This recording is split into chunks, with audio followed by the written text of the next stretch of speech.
Hello, my name is Daniel. Welcome to my channel. Today I kind of have a bit of a dumb Kindle tip for you.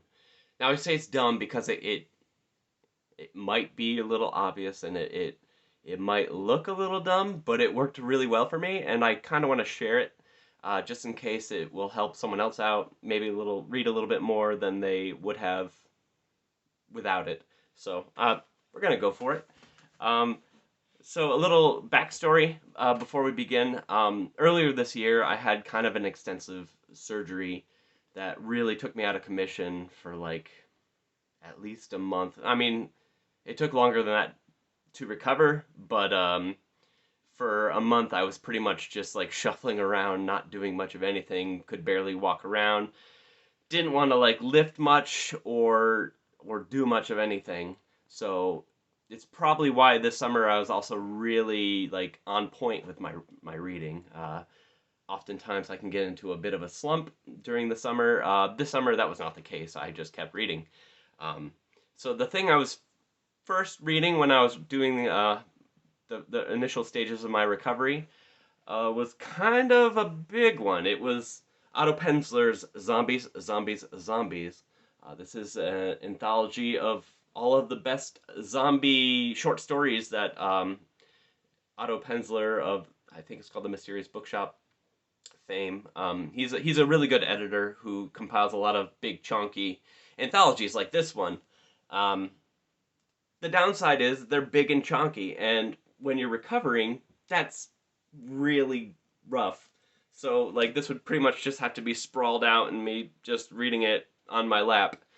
Another issue I kind of deal with is I kind of have a slip disc in my neck that um, lands on the C7 nerve, which means it goes all the way down my arm to like my fingertip, and that just causes this to be extremely weak when it acts up.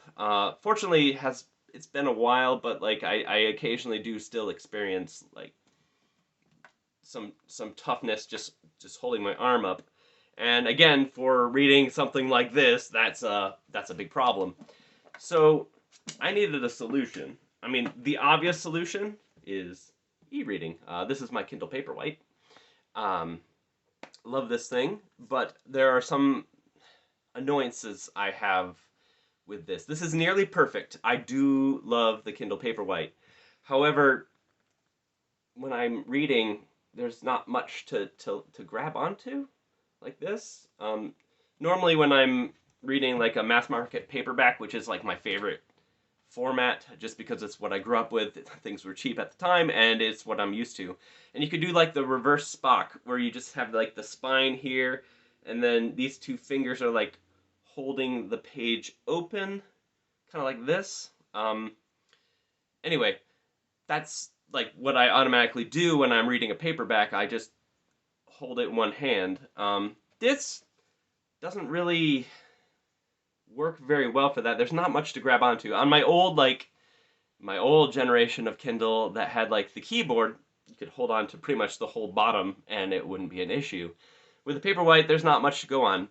I do have large enough hands where like I can just bear claw it or whatever you want to call that. But like this gets, I don't want to say tiring, but uncomfortable. Like I don't like doing that. And I also, since I have a cover that has like something that closes like this, um, I don't like having like a ring or a pop. I think that's what you call those little things that go, and then you just slip your fingers through it. I don't like that because when I'm reading, I don't want this flopping around like this. I want it held like this. Like I could do something like this, but it doesn't feel good to me. So I drew a little inspiration when I was going through old D&D books. Let me show you. This is from the 3.5 Dungeon Master's Guide. Good times back in the day. But this is the Lore Master, and I'm like, oh, if I only had something like this, that'd be kind of awesome. So I went to ye old store, and this isn't the first one I got, but I did get a tripod, just a standard cheap tripod. This has like a nice ball swivel joint on it. But the key is to have like the universal tripod mount. And then at another store, I happened to find really cheap a tablet holder. Most tripods come with like something that will hold your phone. It is what it is, but like that won't help me in this case. So you just screw this on here, and then suddenly you have a book holder. So you just quickly slip it in. Oh, and now it kind of works like a selfie stick if you want to do it that way. But this was nice. I got a tripod. I got a couple tripods that I did this with. This one is my favorite so far because like you can bend it to the size you want, which I really liked. And then I don't have to crane my neck down, but I can keep my arms sort of in a lower position. Like I said, it looks dumb to outsiders. I do take this outside sometimes, and like when I see people come by, I just sort of swivel so they don't see my shame. But I do love this. This has helped me a lot because with this is a more natural grip for most people. It's easier. It's essentially a selfie stick, but also you can put it on a desk like so and lean back and watch it like TV. If you do that, you might want to adjust the font to make it a little bolder or make the size a little bit bigger. I'm doing another project where I'm trying to read using Bionic reading font. I actually found that really helpful for when I sit this down like a television and watch it that way. But yeah, jury's still out on the Bionic reading, but that's another story. So this is what I do. I think it's really helpful to me. If you want, because I'm still sitting right down, like while my eyes are more level, it's not really putting pressure on my neck. It's still a bit of a, sitting is the new smoking, as they say. So you can get a regular tripod like I have my phone on right now, which means I can't show you without disassembling it, and that's just annoying, so I won't. But just imagine this is like a regular tripod, and you can lift it up to like be at eye level if you want to stand up or if you're doing something. That works too. I prefer this a little bit more, just because it's a bit easier for me to move around quickly. If you wanted to, you could also use a music stand for standing. Anyway, I wouldn't personally because I think, A, they're heavier, so they will be a little bit more secure than a flimsy tripod.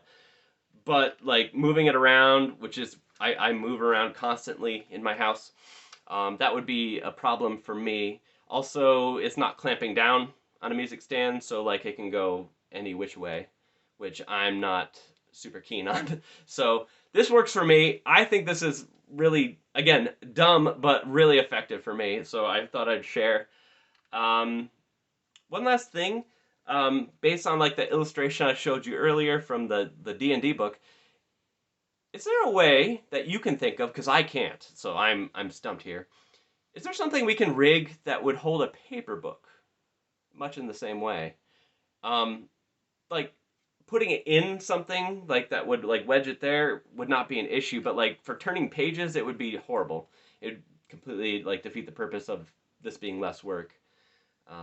So if you can think of something that would work there, I do see on Amazon they also sell like these weird wireless page turners where you just click it on here and click a button and it turns your pages for you, but they're really expensive, so that seems like dumb. I mean, I spent very little on my little setup here and I love it. I wouldn't want to spend what they're asking for that. Also, when you're holding it like this, you have a built-in page turner. Ooh.